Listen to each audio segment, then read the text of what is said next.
তাহলে এটা রোদের তীব্রতা, আর এটা হলো এখন আপাতত 12 ভোল্ট সিস্টেম, আর এই হলো অ্যাম্পিয়ার। ঠিক আছে, এই হলো আমার দুইটা ব্যাটারি। এখানে এটাতে কোনো কানেকশন নেই, শুধু ওদেরটা কানেকশন করা।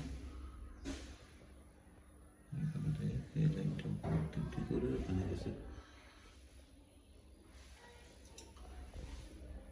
তো এখন 12 ভোল্টের সিস্টেমে আছে। এখন কত অ্যাম্পিয়ার করে ঢুকতেছে? 16 অ্যাম্পিয়ার। এবার দেখি আমরা 24 ভোল্টের সিস্টেমে কত অ্যাম্পিয়ার ঢুকে। এখনো সেম, আমি মাত্র এটা তখন ছিল এখানে 12 ভোল্ট, এখন হয়ে গেলো 24 ভোল্ট। তো অ্যাম্পিয়ার দেখেন 12 অ্যাম্পিয়ার। এই দেখেন এখন আমার ব্যাটারিটা 24 ভোল্ট সিস্টেম করছি।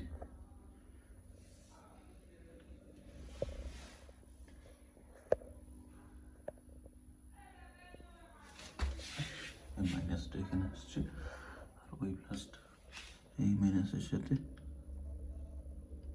আর এই যে প্লাসটা এটার সাথে।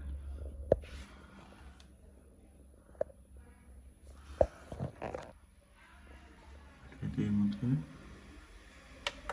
বের করে ঢুকতেছে। দেখেন ব্যাটারি ভোল্টেজ দেখেন, একটু আগে ছিল 25, এখন 26.8।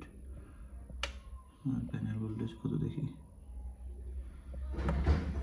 41।